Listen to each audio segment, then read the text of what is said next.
buenas noches hermana, ¿cómo están? Buenas piernas. Vamos a empezar nuestro nuevo estudio bíblico en este formato con la ayuda del Señor.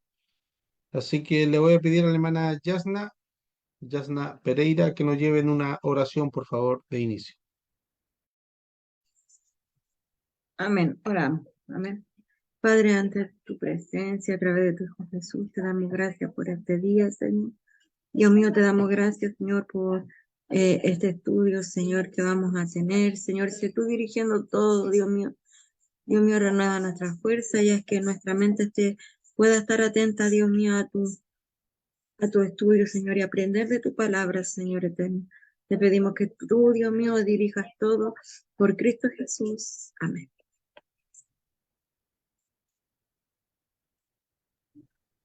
Amén. Gracias, mi hermana Yasna. Eh, bueno, para los hermanos que pudieron ver el en vivo la martes, los días martes estamos haciendo el estudio bíblico de las doctrinas fundamentales, ¿ya? Estamos viendo en esta ocasión estamos hablando sobre la doctrina de la Biblia o la bibliología, ¿ya? Eso es lo que estamos hablando hoy por hoy. Así que hemos estado hablando sobre la base de la Biblia, casi mismo, sobre la base de la Biblia, eh, sobre que hay una revelación general que es dada a todo ser humano, a toda persona, y también hay una revelación especial, la cual lo vemos en dos aristas, que esta revelación es dada encarnada en Jesús, y también lo que no tenemos nosotros hoy por hoy, que es la Biblia en letra empastada, que es que para nosotros es la palabra de Dios inspirada, ¿ya? Vimos a grandes rasgos estas dos posturas. Ahora vamos a hablar sobre un tema muy puntual, muy especial, que vamos a ahondar un poco, vamos a hacer hincapié en este punto sobre la inspiración de las escrituras, ¿ya? A los hermanos que se van conectando a la transmisión, le invitamos a que puedan hacer sus consultas, dejar su comentario ahí en la transmisión. A medida que vaya el caso y nos dé los tiempos, vamos a ir respondiéndola mediante nos dé la ocasión, ¿ya? Entonces hoy día vamos a partir hablando sobre la inspiración de las escrituras. Un tema muy consciente por todos nosotros de que la Biblia es inspirada por Dios, que tiene esta connotación que la hace resaltar, la hace distinguir dentro de las otras literaturas, dentro de las otras posturas filosóficas, dentro de las otras posturas religiosas del mundo, la hace resaltar como está siendo la palabra de Dios inspirada hacia el hombre, ¿ya? Ahora, cabe bien preguntarse, ¿qué hace tan especial la escritura? ¿Qué le hace diferente a los otros textos? Para poder estudiar, para poder analizar, como hemos dicho anteriormente en algunas clases, hay que hacerse preguntas cuando nosotros estudiamos. Hay que eh, hacerse ciertas consultas cuando nosotros estudiamos y no resguardarnos, no tener miedo a, a la duda o a las preguntas que hay en nuestra mente, en nuestro corazón. Muchas veces se ve de mala actitud a Tomás como el dudoso, aquel incrédulo, pero Tomás era alguien que necesitaba respuesta y era alguien sincero. Él no ocultaba que, cuáles eran sus temores, cuáles eran sus dudas, a diferencia de los otros. Él tenía su duda y eran dudas que cualquiera que tuviera en sus zapatos sería razonable, pero esas dudas fueron conscientemente, fueron conscientemente, deme un segundo,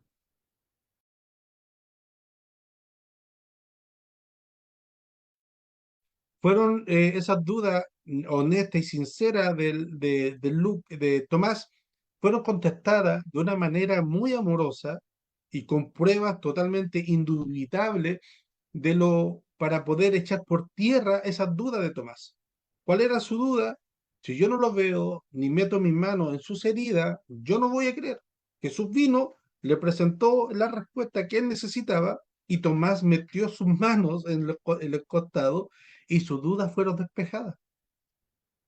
Entonces, no tengamos miedo de ser sinceros. Ahora, y hacer esta pregunta, ¿qué hace la Biblia especial con otros textos? Que reclama esta Biblia, reclama autoridad divina o en algunas supuestas visiones o sueños que haya recibido a alguien en particular. Probablemente lo más característico de las escrituras es el hecho de que son inspiradas por Dios, son dadas por Dios. Este concepto se conoce, valga la redundancia, como inspiración de las escrituras. Warfield nos dice lo siguiente, por lo tanto, la inspiración por lo general se define como la influencia supernatural ejercida sobre los sagrados escritores por el Espíritu de Dios, en virtud de lo cual se le dio fiabilidad divina a sus escritos. ¿Ya? Eso es lo que recalca Warfield. Charles Rirrier dice lo siguiente: la inspiración es la supervisión de Dios sobre autores humanos, de modo que al usar sus personalidades individuales, compusieran y registraran sin error la revelación de Dios para el hombre como se está consignando en los manuscritos originales. Entonces, la inspiración tiene que ver con que si bien es cierto que Dios usó a hombres para cumplir el propósito de dejar registrado su revelación, su pensamiento, las escrituras tienen un origen divino. Esta, esta dualidad la vamos a ver un poquito más adelante y vamos a interiorizar un poco más sobre esa dualidad, la dualidad humana y la divina. Entonces, esto es lo que dota a la escritura, a la Sagrada Escritura, de una autoridad que no tiene otros textos religiosos, además de dejarla libre de errores al no ser una composición o una conspiración de origen puramente humano. ¿Ya?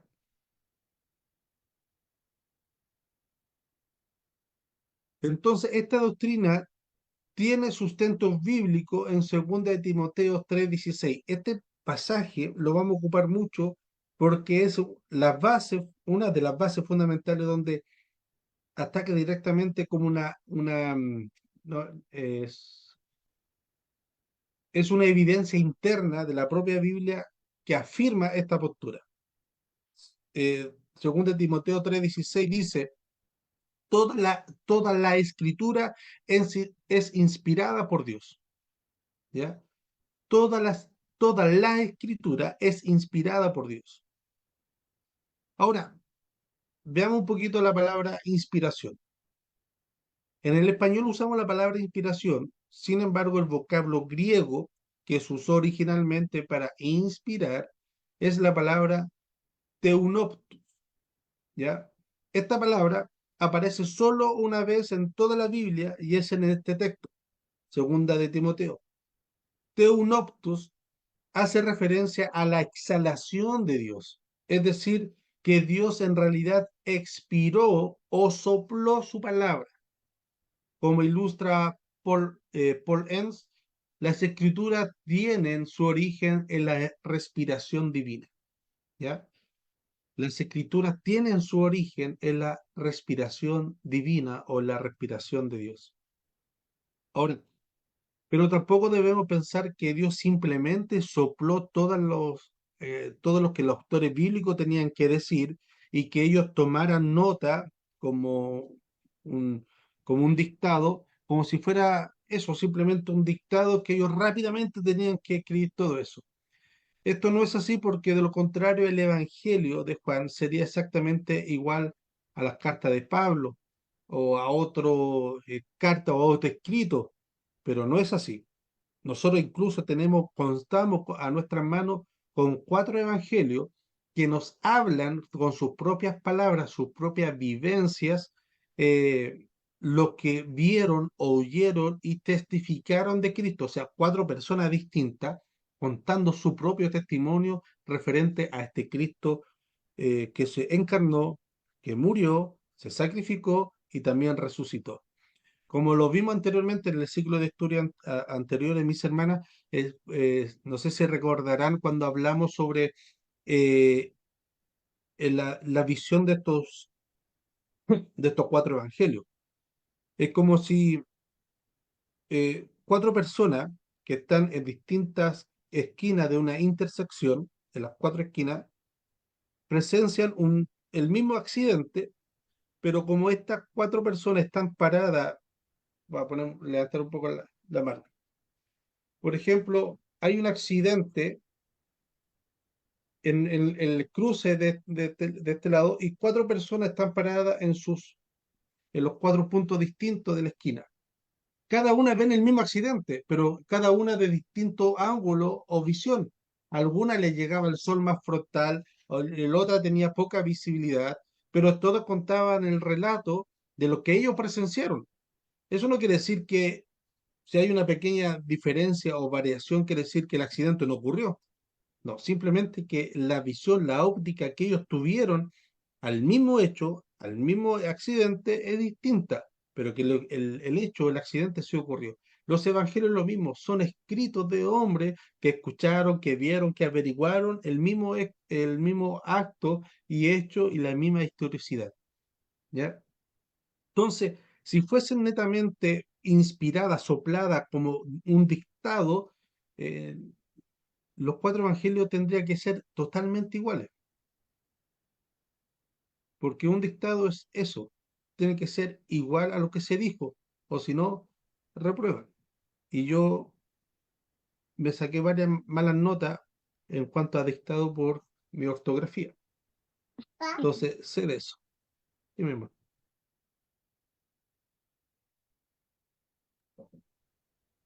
Entonces, cada autor de los escritos bíblicos aporta su propio estilo de cultura y pone énfasis en cosas distintas. Esto porque Dios en su sabiduría respetó la personalidad de cada uno.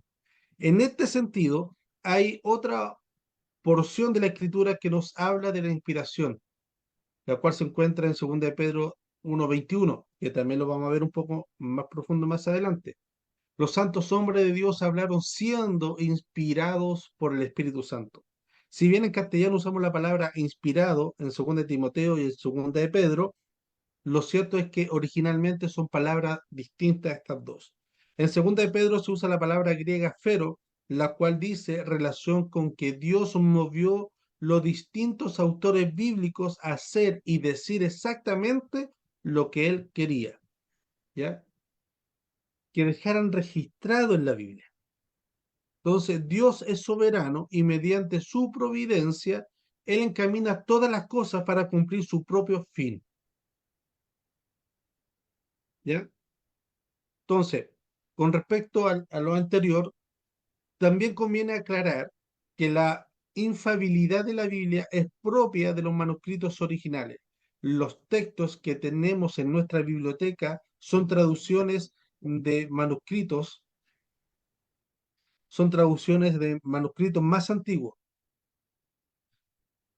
pero pueden ocurrir eventualmente algunas imprecisiones, que también lo vamos a ver un poco más adelante, pero eso no quiere decir que no fueron inspirados por Dios. Entonces, volvamos nuevamente al título, la inspiración. Por inspiración, nosotros entendemos la influencia y supervisión del Espíritu Santo de Dios sobre los escritores de la Biblia. ¿Ya? El relato de la interpretación de la revelación de Dios ha sido registrado por inspiración como Dios quiso que fuera, de modo que la Biblia es realmente la palabra de Dios. La inspiración preservó y registró lo que Dios había revelado de modo que el documento resultante lleve la misma autoridad y efecto como si Dios mismo estuviera hablando directamente, no textual ni literal, pero sí la idea en la cual nosotros podemos manejar que sale y es la voluntad de Dios. Aquí quiero poner un ejemplo, un testimonio, aunque a muchos no les gusta que en medio de la predicación se cuenten experiencias y testimonios, pero como soy pentecostal, voy a contar un testimonio. Tiempo atrás, años atrás, tuve la oportunidad de conversar con un pastor misionero que trabajaba en asociación con la Sociedad Bíblica Mundial. Y él trabajaba en traducciones de la Biblia, del Nuevo Testamento en ese caso, para tribus de África, ¿ya? Esa era su labor, traducir la Biblia, el Nuevo Testamento para tribus de África. Y en esa conversación estuvimos hablando y todo, y tocó el tema de cuanto a eh, cuanto a a la literalidad del asunto, ¿ya? Que muchos dicen, no, si algunos cambian, algunos desechan, como se nacieron y llegaron al Evangelio y conocieron el Evangelio a través de la Reina Valera en 1960, consideran que cualquier otra Biblia que cambie alguna palabra ya es herejía, está mal, porque la Biblia dice que cambie una J y una tilde de aquí en maldito, no agregue ni quite. O sea, de la Reina Valera 1960, no agregue ni quite, ¿ya? Entonces encuentran que eso es adulterar o manipular la palabra de Dios. Y este hombre me cuenta que el trabajo de, de los traductores no es simplemente tratar de preservar la literalidad de la escritura, sino el fondo del mensaje de la escritura. Y ahí me dio un ejemplo. Por ejemplo, Isaías dice, venid y pongamos una cuenta, venid luego y pongamos una cuenta, si tus pecados fueren como la grana, como la nieve, serán emblanquecidos, y si fuesen rojos como el carmesí, vendrán a ser como blanca lana. ¿Cierto? Un pasaje que hemos ocupado la mayoría de nosotros para salir a predicar a las calles y para evangelizar. Y él me hace la siguiente consulta. ¿Cómo yo puedo llevar ese texto literal a un lugar, a una tribu, a una región de África que no conocen la nieve? ¿Cómo ellos pueden experimentar el contraste que hace Isaías entre, eh, como si fuese negro como como la grana, van a ser tus pecados lavados y van a quedar como la nieve? ¿Cómo yo puedo llevar ese contraste que hace Isaías referente al pecado y a la blancura que da Dios si ellos no conocen la nieve? En su mente no está registrada la nieve, no tienen internet, no tienen celular, no conocen la nieve. Entonces, el trabajo de ellos no es llevar literalmente la escritura, sino que conservar el trasfondo, el espíritu de la escritura. Entonces ellos, ¿qué es lo que hacen? Si tu pecado fuera negro como el petróleo, vendrán a ser blanco como la leche de coco.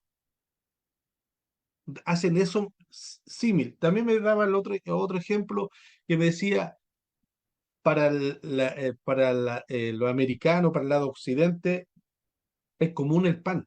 Incluso el pan es un alimento básico en la canasta familiar. En la mañana, sobre todo los chilenos, en la mañana, almuerzo y once, hay pan en la mesa.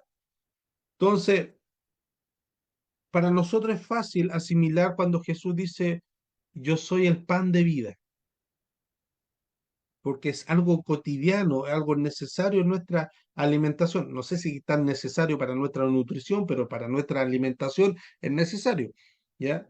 Aunque algunos hay que recomendarme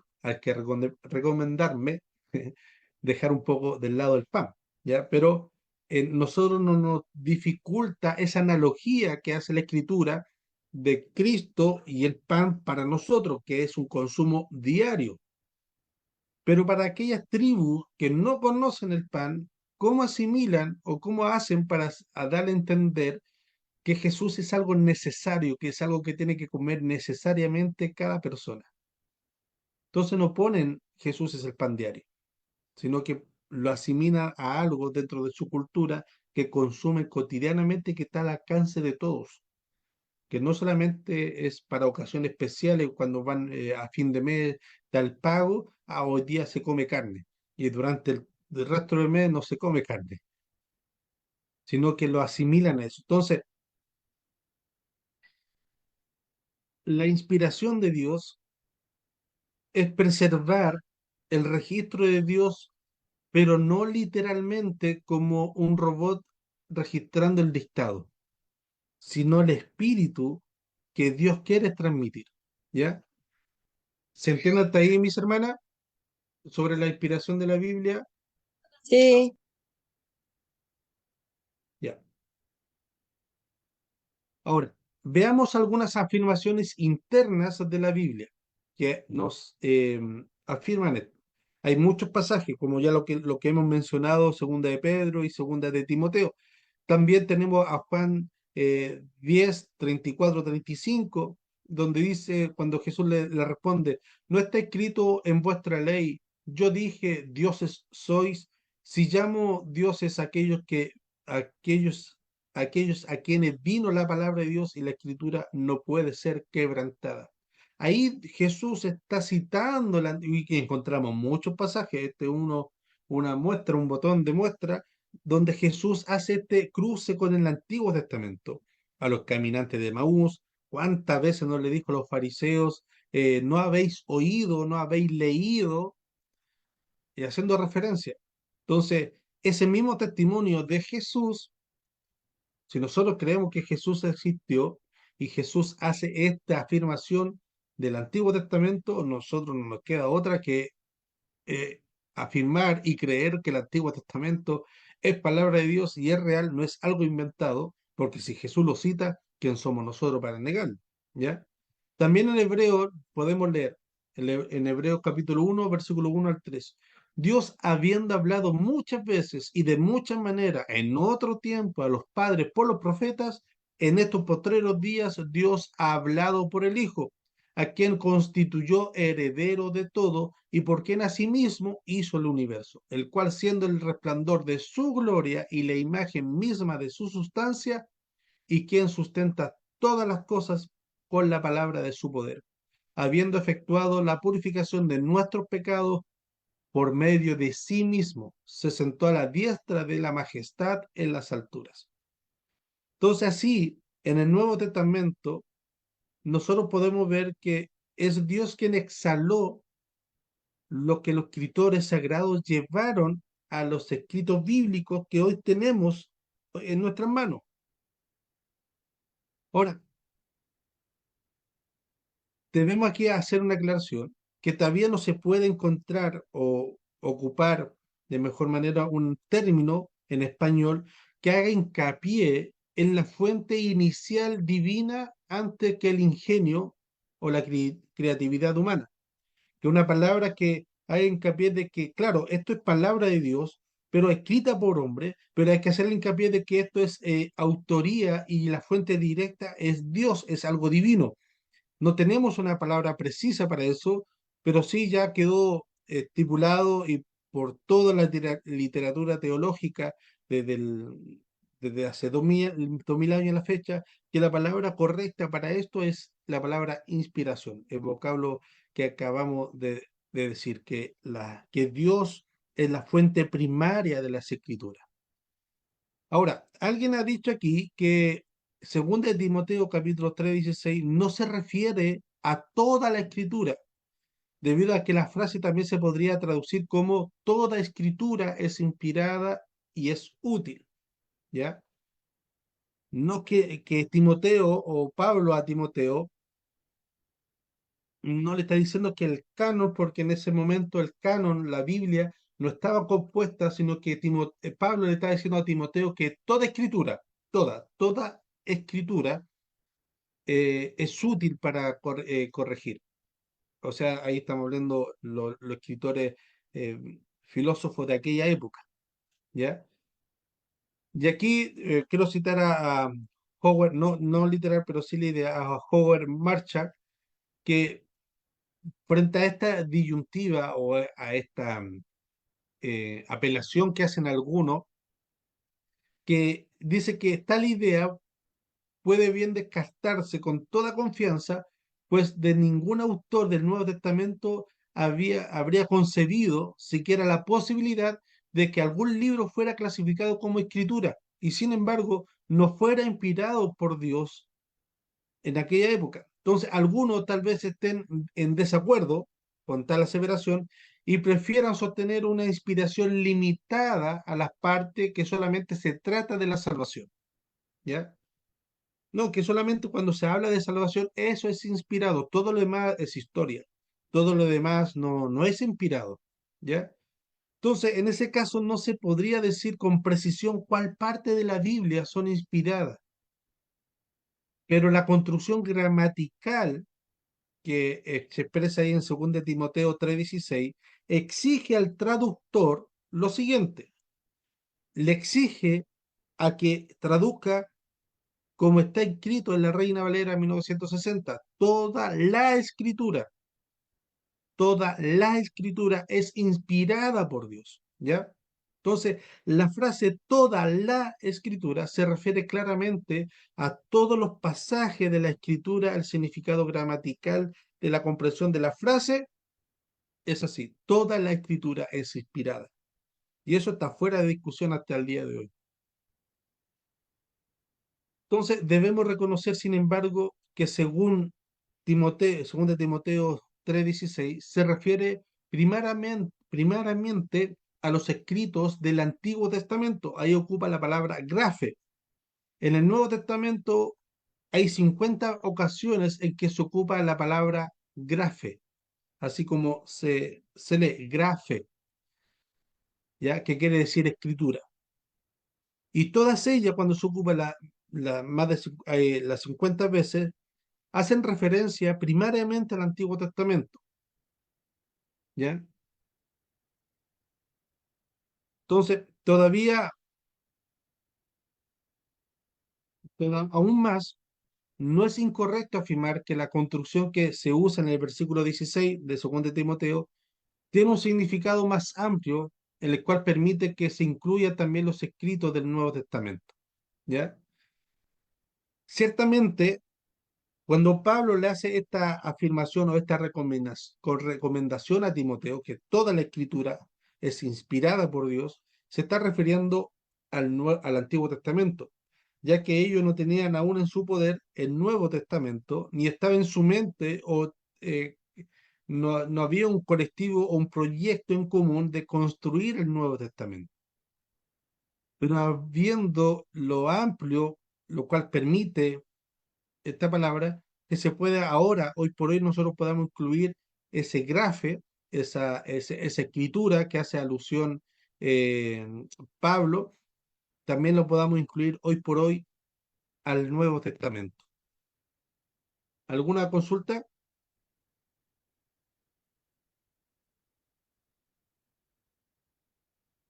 Y por eso no.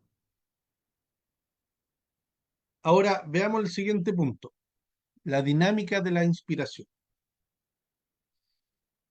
Sería ingenuo y totalmente ingenuo afirmar que la Biblia cayó del cielo en un paracaídas escrita en una lengua celestial muy peculiar y perfectamente adaptada para servir como instrumento único de la revelación divina. O que la Biblia fue dictada directamente y al instante por Dios sin referencia a ningún estilo o perspectiva local.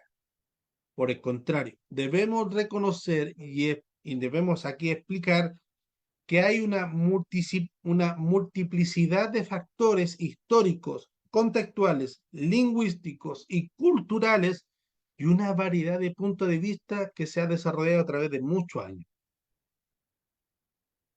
Y eso nosotros debemos tratar de explicar de que la Biblia tiene un carácter humano divino y esta escritura sigue siendo inspirada. Aunque tengan esta unión, esta dupla humano-divino o divino-humano, sigue siendo palabras inspiradas por Dios. Entonces, una breve revisión de este intento sería útil para nuestra consideración de muchas de las teorías contemporáneas que son simplemente intentos de considerar seriamente el doble carácter de la escritura y también explicar cómo se debe entender en la era posterior a al iluminismo, ¿ya? Después de esta era del iluminismo, ¿cómo es posible que un libro que fue escrito hace más de 2000 años puede seguir teniendo una connotación divina, según el iluminismo? Entonces, esa etapa que se vivió en el siglo posterior fue un momento crucial en la historia de la civilización occidental. Fue entonces que se desafió la fe cristiana por un estudio racional y secular. Tiempo atrás, en un video, en un audio por ahí, un pastor también tocaba esto, que la iglesia fue movida o fue absorbida por esta racionalidad, por el ilumismo, por se me va la palabra, pero por esta área, esta corriente de la racionalidad, ¿ya? Ahora, ¿a qué se refiere la filosofía del iluminismo? ¿Ya? Esta filosofía hace hincapié en la primicia de la naturaleza, en la exaltación de la razón y en un concepto totalmente tolerante del pecado en rechazo de lo sobrenatural y una rebelión en contra del concepto tradicional de autoridad. Ese era la énfasis del iluminismo, la exaltación de la razón y un concepto totalmente tolerante con el pecado y rechazar todo lo sobrenatural. O sea, todo lo que está en la Biblia y hablar de algo sobrenatural, eso hay que descartarlo. ¿Cómo es posible que haya venido, que María haya sido engendrado un hijo por concepción divina? Eso no tiene lógica.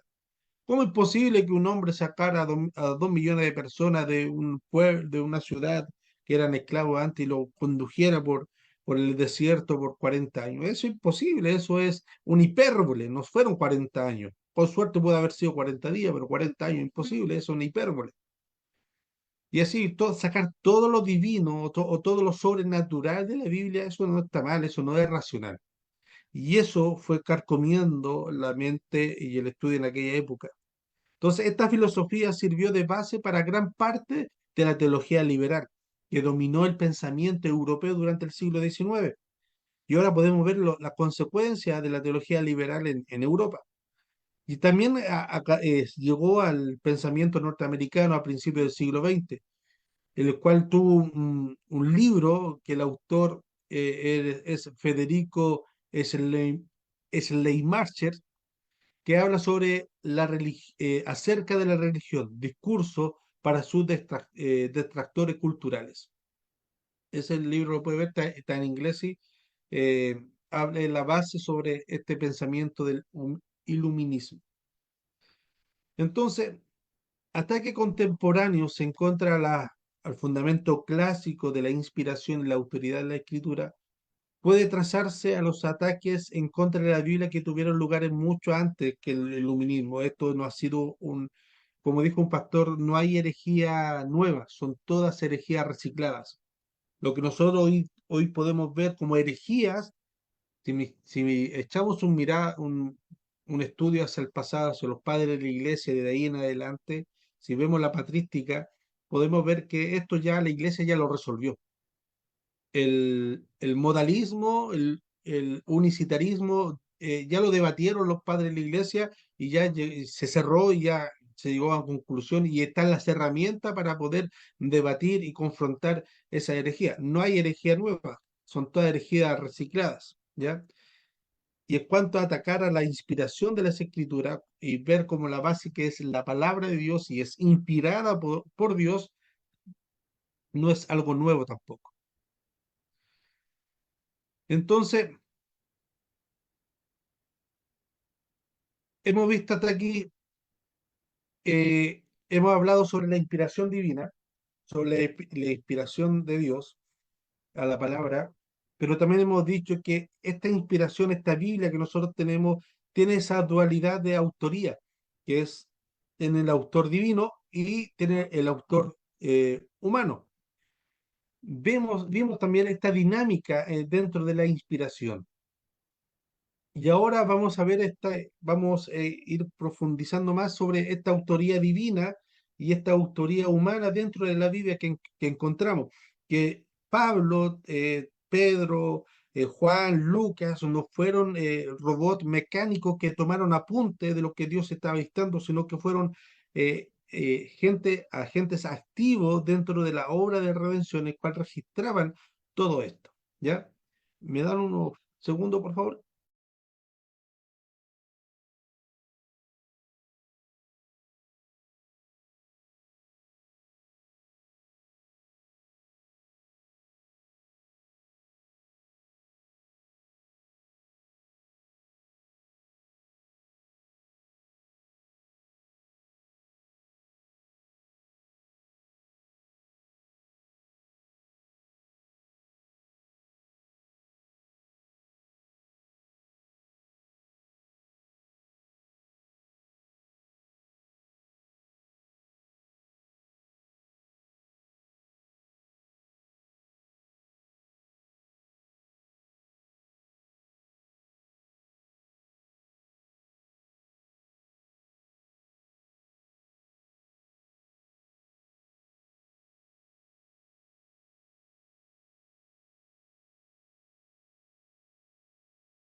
Ya, ahora sí. Como le decía, ahora vamos a ver este tema de la autoría divina y la autoría humana. Y aquí nosotros podemos leer lo que dice, lo que leímos una pequeña frase anteriormente sobre 2 de Pedro capítulo 1, versículo 20 al 21, que dice lo siguiente: entendiendo primero, esto es que ninguna profecía de la Escritura es de interpretación privada, porque porque nunca la profecía fue traída por voluntad humana, sino que los santos hombres de Dios hablaron siendo inspirados por Dios. Repito, entendiendo primero, entendiendo que esto, que ninguna profecía de la Escritura es de interpretación privada, porque nunca la profecía fue traída por voluntad humana. Partamos de ahí. La profecía de Dios nunca fue traída por voluntad humana, como hoy vemos que muchos quieren profetizar por mera voluntad humana. Incluso estipulan ciertos días del calendario, hacen afiche que tal día va a ser noche de profecía o noche de sanación. Y eso ataca directamente a la soberanía de Dios. ¿Ya? Nunca fue traída por voluntad humana, sino que los santos hombres de Dios hablaron siendo inspirados por el Espíritu Santo. Aquí nosotros vemos distinciones de roles, vemos el rol humano, vemos el rol de Dios y vemos el rol del Espíritu Santo. Entonces, la Sagrada Escritura no pueden entenderse correctamente a menos que se tome en consideración el hecho de que el hecho de su doble autoría, la autoría humana y la autoría divina. Debemos tener en consideración eso.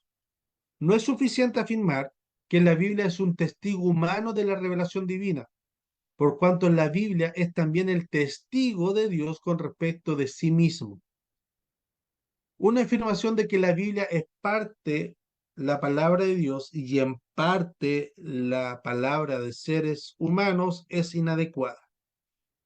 Lo que se debe afirmar es lo siguiente, que la Biblia es entera y completamente la palabra de Dios y la palabra de autores humanos. El Espíritu Santo es quien hace que esta analogía que nosotros podemos ver entre lo humano y lo divino no sea tan desconectada al hacer que el testimonio verbal humano coincida con el testimonio de Dios acerca de sí mismo. Por eso podemos ver que el testimonio, lo que nos habla Pablo en Romanos, en Hebreos y en otros textos, coinciden con la escritura, un libro con otro, coincide armónicamente, Si nosotros podemos tomar un libro del Antiguo Testamento y un libro del Nuevo Testamento y ver ciertas similitudes, ciertos puntos, vamos a encontrar esa cómo encajan el uno con el otro. Y no hay ningún libro dentro de la Escritura, a pesar de las diferentes autores y espacio de tiempo, que no se contradice, son armoniosos. ¿Ya? Entonces, así como la concepción de Jesús tuvo lugar por cobertura milagrosa del Espíritu Santo, así las escrituras son el producto de la inspiración milagrosa de Dios en el hombre. Como lo dice Pedro, lo que acabamos de leer, dice, los santos hombres de Dios hablaron siendo inspirados por el Espíritu Santo. Entonces, de de la misma manera, así como Jesús tomó forma humana por medio de una madre humana, así la Biblia nos ha venido en un lenguaje humano por medio de autores humanos. Entonces, el resultado es que Jesús es el verbo vivo de Dios, el Dios hombre, y la Biblia es la palabra de Dios escrita, la escritura divina humana. Debemos tener en consideración esos dos puntos. ¿Ya? Hasta aquí todo bien, ¿cierto? Sí, Sí, muy bien. Una afirmación de que las escrituras son completamente la palabra de Dios y la misma palabra de los hombres apunta también a esta doble naturaleza debido a que es la palabra de Dios infinito, eterno y omnisciente que habla verdades eternas que se aplican a los lectores de todos los tiempos, más allá de los lectores originales, ¿ya? Y eso también es una gran cualidad que no solamente afecta a los lectores originales, sino que también trasciende el tiempo, siendo, ¿por qué? Porque la base viene de un Dios que es eterno, por ende la palabra de Dios es eterna. El cielo y la tierra pasarán, más mi palabra no pasarán. ¿Por qué? Porque tiene esa base. Nacen desde el corazón o desde la boca de este Dios que es eterno. Por ende, la palabra de Dios es eterno y trasciende los tiempos. Pero sin embargo, es al mismo tiempo la palabra de hombres piadosos dirigidas a comunidades específicas, atendiendo y entendiendo problemas específicos y situaciones dentro de su contexto y cultura de la época. ¿Ya? No podemos olvidar eso. Cuando Pablo escribe la carta a la iglesia de Corintio, está atacando ciertos problemas que sucedían en aquella época de aquella iglesia. Nosotros, esos mismos conceptos y esos mismos principios rigen para nosotros, pero Pablo estaba atacando esas problemáticas. Cuando Pablo habla sobre la resurrección de nuestro cuerpo en Tesalonicense, está hablando a aquella iglesia, aquellos hermanos que tenían esa duda, tenían ese conflicto interno que era problemática de aquella época, de aquel momento, pero también trasciende hacia nosotros. ¿Ya? Entonces, algunos aducen o dicen que la Biblia es básica o enteramente es el producto de un humano con una conciencia religiosa muy iluminada. Tal punto de vista con- concede la posibilidad de que la Biblia podría conducir a los lectores a la verdad divina, que podría conducir a la verdad divina, pero niega que sea la revelación de la verdad divina, ¿ya? Como dije anteriormente, no hay herejía nueva, sino que son herejías recicladas. Lo mismo, el mismo problema Jesús lo enfrenta cuando lo registra en Juan 5:39, cuando dice,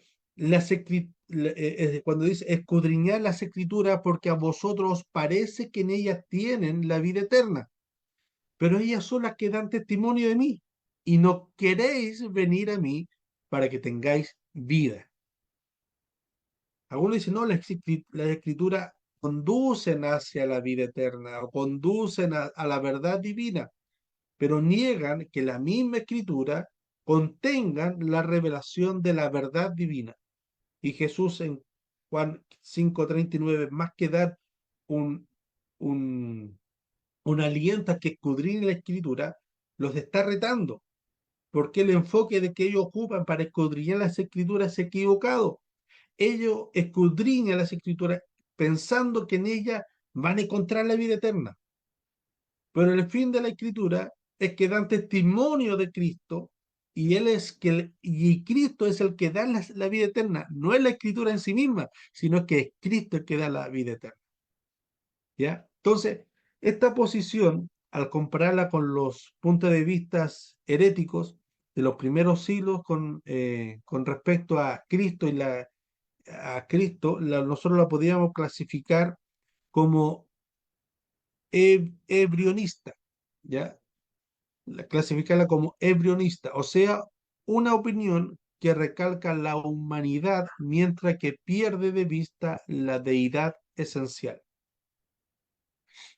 Ahora, por otro lado, si nosotros recalcamos el aspecto divino de las escrituras que predomina el elemento, que predomina sobre el elemento humano, queda como una apariencia externa de lo divino, y esa tal cosa niega la Biblia, niega su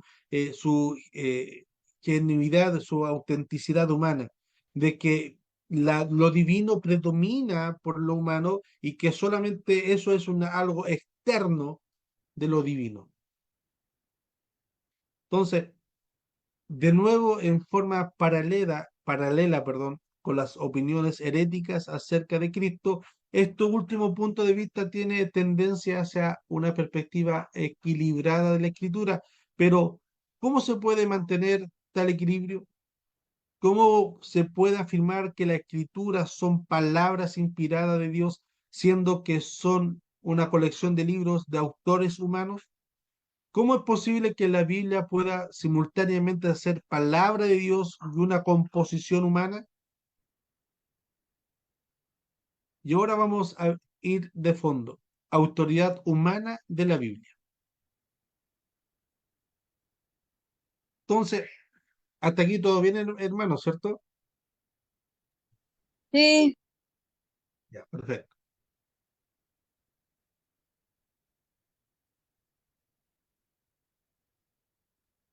La hermana Agustina entró y salió varias veces de tener muy malo el internet.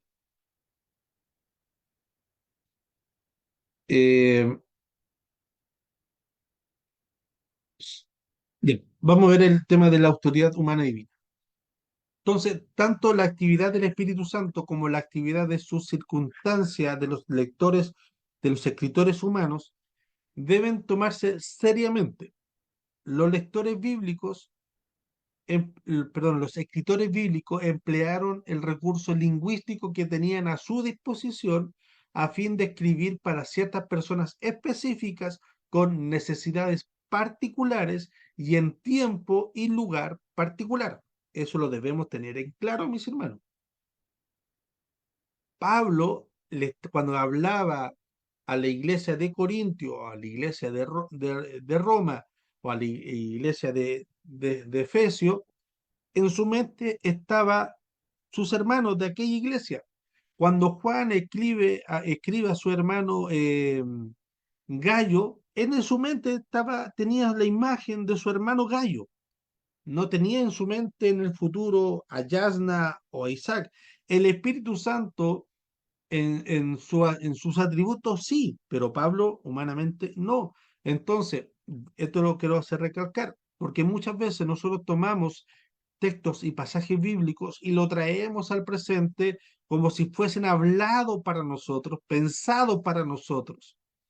Y, y ahí estamos haciendo una aplicación anacrónica de los principios culturales y los principios económicos de aquella época y podemos tergiversar el espíritu del fondo del mensaje y, y eso de que a lo mejor puede ser de buena manera o de buena fe, puede traer consecuencias negativas y legalistas a la actualidad, ¿ya? como algo Por ejemplo, anacrónico sería traer, por ejemplo, eh, cuando decían que la mujer estaba inmunda en sus días. Claro, eso es claramente porque ahora la tecnología, el comercio, el avance y muchas otras cosas, eh, no puedo exigir a una hermana, no sé, que venga a la iglesia, que está en sus días, decir, no, usted está inmunda, váyase a la casa. Porque en aquella época los cuidados higiénicos que se habían eran muy, pero muy precarios. Y se entendía eso, el tema de la mujer, pero hoy por hoy no cumple eso. O por ejemplo, cuando Pablo le habla a los esclavos, hoy no tenemos hermanos esclavos, y tampoco tenemos hermanos que tengan en sus casas esclavos, ¿ya? Pero sin ahí no deja el principio.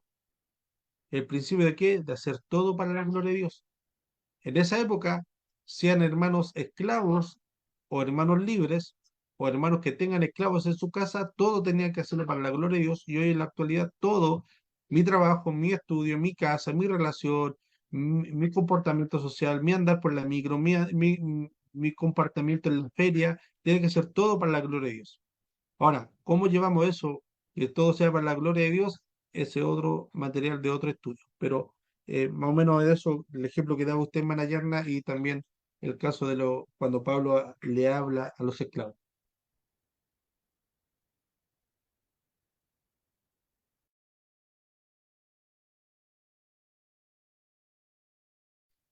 Ahora, los autores humanos,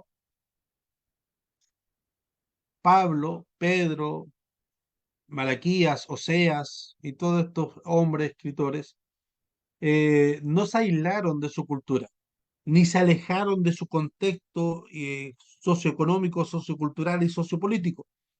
Fueron miembros activos dentro de la comunidad de creyentes. Se dieron cuenta de la presencia y la dirección de Dios en su vida, sea que estuvieran o no plenamente conscientes de lo que estaban haciendo. Entonces, ciertamente ellos demostraron tener conciencia de Dios en sus escritos. Nosotros podemos ver que ellos estaban conscientes de la presencia de Dios, aunque a lo mejor no estaban conscientes que Dios mismo lo estaba ocupando para tener lo que nosotros hoy tenemos. Pero de que estaban conscientes de la presencia de Dios, sí lo estaban conscientes. Pero aún así no se alejaron ni se eh, eh, enajenaron de su contexto. Es más, podemos ver muchos pasajes donde los predicadores que vemos en la Biblia ocupan el contexto cultural para poder predicar. El claro ejemplo es Pablo cuando fue a predicar el Areópago, cuando va ahí al lugar y ve a los dioses y ocupa su primera frase para entrar en la discusión, en el tema o la predicación, como comúnmente se ocupa los puntos de predicación, es alguien empieza a predicar y lanza un texto bíblico primero y de ahí desarrolla el discurso. Pablo acá lo que hace, toma el ejemplo de la cultura de aquella época de los griegos y hace mención a los dioses paganos que ellos tienen. Y ciertamente soy muy religioso, porque veo aquí en su cultura, en su muralla, cultura a los dioses. Incluso hay un espacio para un dios que no es conocido. Y a este dios, entonces empieza hablando, ocupando la cultura alrededor, cosas que todos conocían, cosas que todos podían ver para hablar de la escritura. Entonces, no se enajenaron, no se excluyeron, sino que tomaron eso en acción. Y así en acción conjunta entre la autoridad humana y la autoridad del Espíritu Santo que los guiaba en esa lectura. Ahora, los autores humanos y una distancia cultural temporal. Es cierto que los escritores bíblicos tuvieron limitaciones por su propio contexto. Sin embargo, compartieron mutuamente ciertas similitudes que se extendían más allá del tiempo y de los lugares. La semejanza básica está en esta condición de lo común de los escritores y todos los demás seres humanos, es que todos fueron creados a la imagen de Dios, partiendo de esa similitud, de esa semejanza. Esto significa que todos ellos tienen cierta característica en común. como lo hemos observado anteriormente, o como lo han dicho, lo afirman todos los teólogos desde el tiempo de Agustín de Nipona, los seres humanos son creados a la imagen de Dios. Entonces pueden hacer memoria del pasado, considerar el presente y tener expectaciones del futuro. Entonces, según cómo se emplee esta capacidad, es el potencial de las personas y también lo diferencia de las cosas, de los animales, que están limitados a su contexto, a su forma, los animales y las cosas, así tal cualmente las personas están limitados por la cultura y por el tiempo. Y así igualmente los escritores uno al otro están limitados. Aquí caso práctico, Pedro y Pablo. Pedro y Pablo eran contemporáneos, pero los dos estaban limitados a su cultura y a su educación. Por eso algunos los académicos ven una clara distinción y una clara diferencia entre los escritos de las cartas de Pedro y los escritos de las cartas de Pablo. Algunos dicen, se me olvida el nombre de este erudito, pero de apellido Lincona, y qué lindo, de apellido Lincona, donde dice que la escritura de Pablo es una escritura más elegante, más sofisticada para aquella época.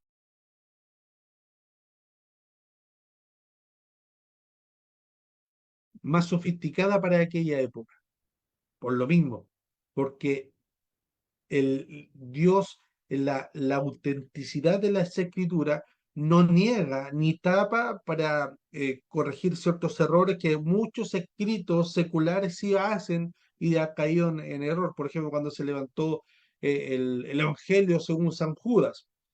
Después de ahí, creo que lo vamos a ver, el tema de la alta crítica, sé que se carga en eso, que se carga en eso, salió a demostrar, deme un segundo.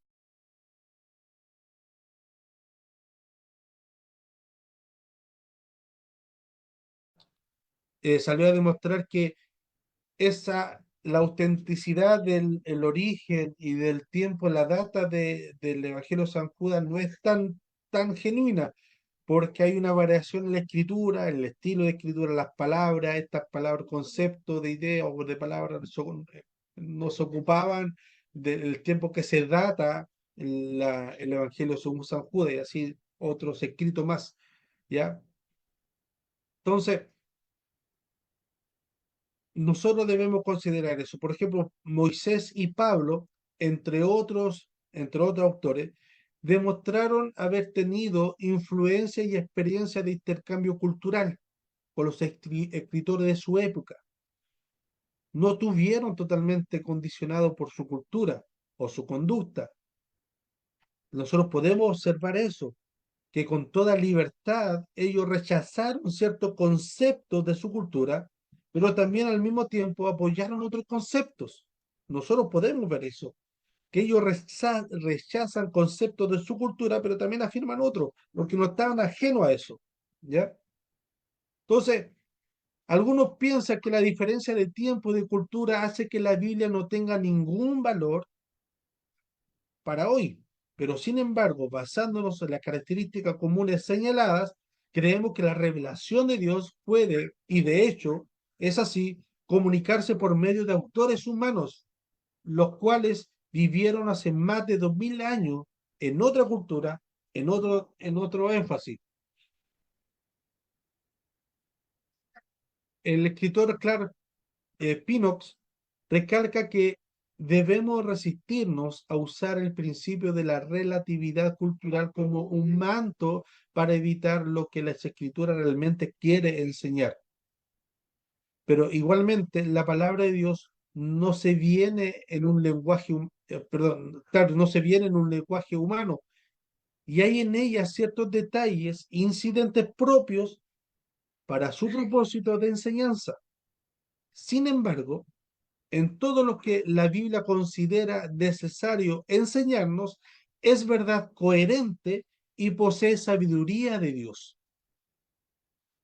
Por lo tanto, reconocemos nosotros como cristianos y como iglesia IBN, Tiempo de Gracia, anexo APR, eh, re- reconocemos plenamente la humanidad y la historicidad de los textos bíblicos al mismo tiempo que reconocemos que la revelación de Dios puede ser y de hecho ha sido comunicada de este modo.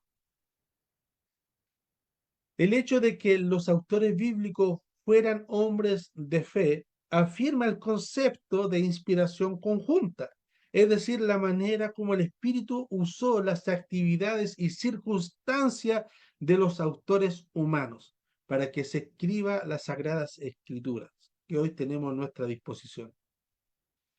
Todavía es más, el reconocimiento de que cada persona lleva la imagen de Dios nos ayuda a entender cómo puede tener lugar la comunicación a través de las culturas y de las edades.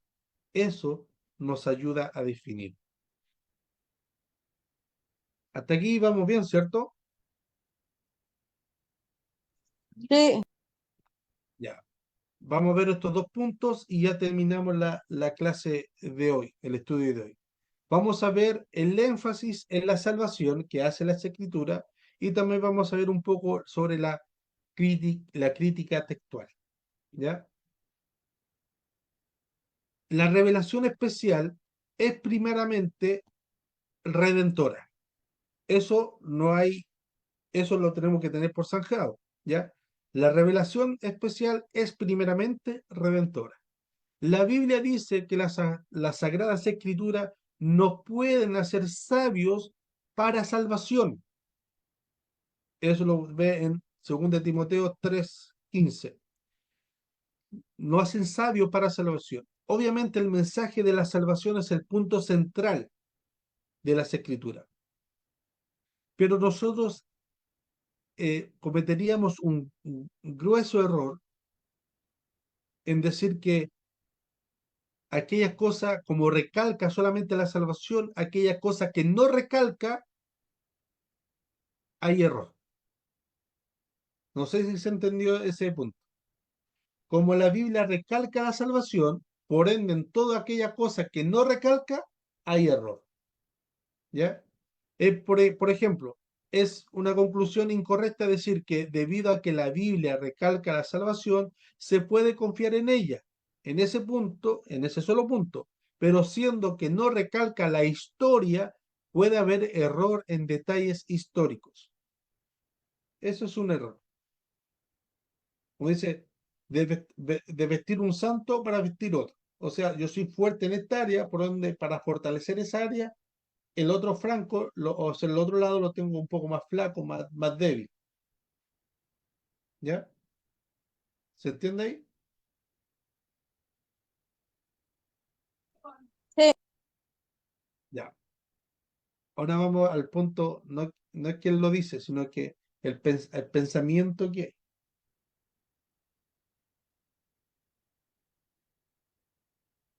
No hay un hombre que postule eso, sino que los adversarios, los que van en contra de.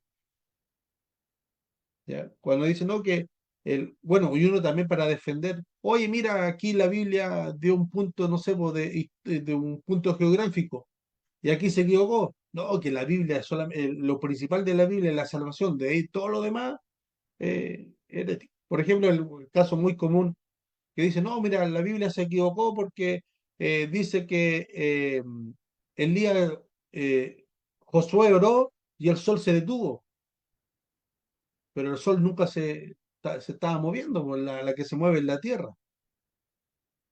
Pero ahí el tema es que, claro, si uno está en el día a día y ve que el sol se detuvo, ¿qué va a decir? Va a postear, oh, el sol se detuvo. No va a decir, la traslación de la Tierra se detuvo, sino que ahí el escritor Josué está escribiendo lo que lo que él vio, lo que él experimentó, ¿ya?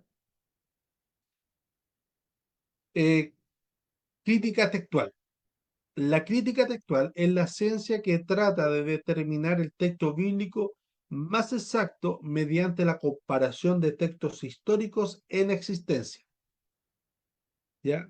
Por eso, gracias a la crítica textual, que no solamente se limita a los libros sagrados, sino que a todo, cualquier libro histórico, nosotros podemos confiar en el libro de la Odisea, en los escritos de Platón, de Aristóteles, y a un sinfín de muchos hombres que vivieron hace muchos años atrás. Y esta se encarga de determinar la exactitud mediante la comparación de textos históricos en existencia. Algunas veces los críticos textuales dicen que deciden que la manera en que aparecen uno o varios versículos no es lo más exacto.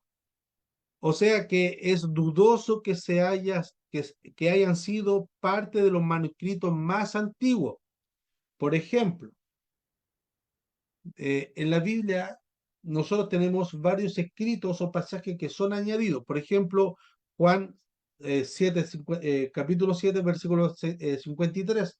En los manuscritos más antiguos no aparece ese pasaje. O por ejemplo, Marcos 16, del versículo 9 al 20, no aparece en los manuscritos más antiguos, sino se dice que fue añadido después. O también la doxología o la conclusión final en el Padre Nuestro, ¿ya? ¿Se entiende esa parte, Ana Yasna? Dígame. ¿Entiende lo que estamos hablando del tema de la crítica textual? Sí,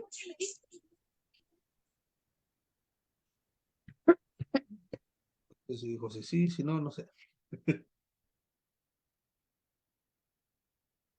Ya. La crítica textual toma por el avance de la arqueología, por ejemplo, los libros del rollo mal muerto del Qumran, eh, toman esos rollos y lo comparan, primero ven la data de existencia, la data de cuando se crearon o los registros que se tienen de esos rollos, y dicen, ah, ya, en nuestro poder tenemos un manuscrito más antiguo, ahora comparémoslo. Y comparan el rollo que encontraron con el rollo más antiguo. Si este rollo que encontraron es más antiguo que el que tienen a disposición, hacen intercambio. Examinan según la prueba de carbono y lo escrito, examinan ese rollo en comparación. ¿Por qué? Porque entre más antiguo, más cercano a la fecha de autor. ¿Ya? Y en esa comparación han llegado a la conclusión de que Juan 7:53, Juan capítulo 7, versículo 53, fue añadido, que los manuscritos más antiguos no existen. Marcos 16, del 9 al 20, también. Y la doxología, la conclusión final del Padre Nuestro, también fue añadido. ¿Ya?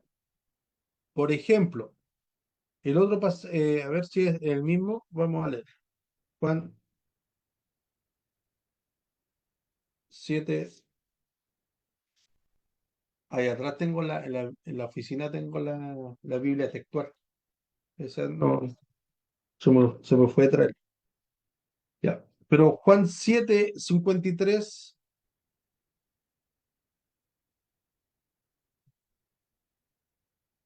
según la división de la Reina Valera, dice, y cada uno se fue a su casa. Esa parte los manuscritos más antiguos tampoco sale. El otro pasaje que también se dice que no aparece, que fue añadido posteriormente, fue cuando Jesús le habla a la mujer que fue pillada en adulterio, la parte que dice, ve y no peques más.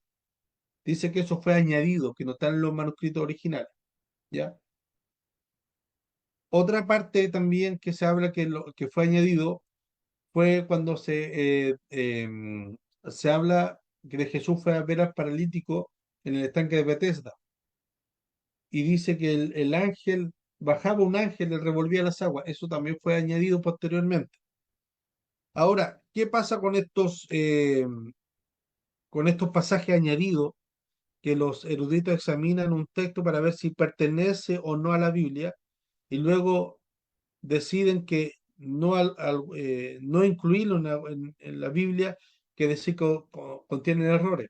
Primero, el decir que un porcentaje mínimo de la escritura fue añadido, que no va en los originales, confirma que el otro porcentaje, que es la mayoría, sí es original.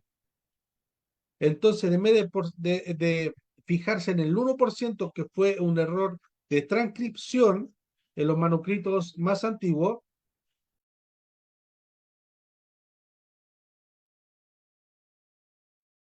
en los manuscritos más antiguos confirman el gran porcentaje del texto que nosotros tenemos a disposición que son originales.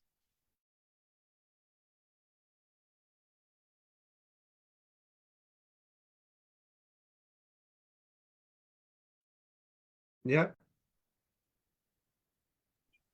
Aplica solo en los libros, mientras más antiguo mejor. Entre los manuscritos más antiguos es mejor, ¿ya? Pero los errores o lo que han descubierto que fue añadido es mínimo, un porcentaje muy mínimo, a diferencia a todo lo que sí es original. Ahora, Preguntan cuáles eran los textos, Cris Aguayo. yo lo mando por WhatsApp, por un tema, ¿por qué fueron añadidos? Porque antiguamente estaban los escribas, que la función de los escribas era escribir, ¿ya? Y las copias que se hacían eran manualmente. Entonces, algunas veces escribían o transcribían según comunidades o según grupos, escribían los escritos y al ladito ponían una nota de pie de página o una nota al margen, ¿ya? Pero después con el tiempo, como transcribían muchas veces, algunos en el trasnoche de la escritura no lo puso tan a la orilla, sino que lo acercó más al párrafo esencial. Y así se fue traspelando, ahora, traspapelando. Ahora también entendamos que la escritura antiguamente, dependía mucho de un tilde, dependía mucho de una línea, de un trazo de la escritura. Por eso hoy por hoy, por un, si no me equivoco, por una tilde o por un punto, se discute si la palabra que aparece ahí como Junia es Junia o Juan, por la discusión de una coma, que técnicamente no se llama así, pero bueno, me fue pésimo en gramática, así que no, en literatura, así que no. Pero está la discusión de un punto, de una coma, está la discusión si es Junia o se hace referencia a Juan, pero es lo mismo en la escritora china. Uno se desvía un poco del trazo original y se cambia totalmente no la palabra, sino que el sentido de la palabra, incluso de la frase, ¿ya? Entonces, en esos errores, como se escribía constantemente y se traspasaba constantemente, esas notas de pie de página, después pasó, por ejemplo, el caso del paralítico en el estanque de Bethesda. Alguien en pie de página puso culturalmente, o la tradición cultural, se dice que bajaba un ángel a revolver las aguas. Los manuscritos más antiguos dice que el agua se movía, que el estanque, el agua se movía, eso era un hecho. Pero culturalmente, al lado, culturalmente, entre paréntesis, lo más probable que hayan puesto, lo más probable es que el agua se movía por producto que bajaba un ángel. Después del tiempo de transcribir muchas veces eso se fue corriendo y se fue cambiando. ¿Alguien levantó la mano o fue idea mía? Un espíritu. Entonces ya no lo escribió tan allá, tan al margen, sino que lo fue acercando más al texto y de un momento a otro pasó a ser, alguien vio, leyó eso y dijo, mira, esto no contradice en nada el fondo de la escritura, no contradice el pasaje, no está fuera de, y lo incluyó. Por eso. Pero el espíritu no en sí, si nosotros sacamos todo eso que está añadido, no contradice en nada, ni tampoco hace tambalear el espíritu de la escritura. ¿Ya? Así que por eso no hace ningún daño dejarlo o sacar. Entonces, pero poner en tela de juicio o poner un manto en el último párrafo del Evangelio de Juan, por ejemplo, que un largo trazo, son 11 versículos, no, perdón, son 13 versículos, que poner en manto de duda ese párrafo no implica que esa porción de la escritura contenga algún error, en realidad para nada. La crítica textual nos indica la veracidad del texto genuino y auténtico. O sea, de 1400 versículos, estoy tirando un número al azar, 1400 versículos del Evangelio de Marcos, solamente 14 son añadidos. O sea, el 10%. Todo el resto, el 90%, es original y es auténtico. ¿Con qué nos quedamos? Obviamente con el 90%. ¿Ya? ¿Se entiende, cierto? ¿Sí? ¿Sí? Sí, Perfecto. Ya, mis hermanas, mis hermanos, ese ha sido el estudio de hoy, sobre la inspiración de la Biblia. Ya vimos, tocamos hoy día, Dios mediante, sobre la inspiración de ella, que es inspirada por Dios, exhalada por Dios. O quiero citar aquí como dijo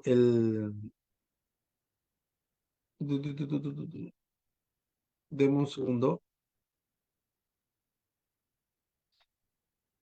que literalmente la palabra es la respiración de Dios, ya, para nosotros, pero eso no enajenó o no poseyó en una forma robótica a los escritores, a Pablo, a Pedro, a Lucas, a Juan, sobre todo Juan el evangelista, Juan el teólogo, Juan del Apocalipsis, sino lo que no lo tomó, sino que ocupó sus limitancias, ocupó sus ventajas, ocupó su contexto histórico, de aquella época, para escribir la palabra de Dios.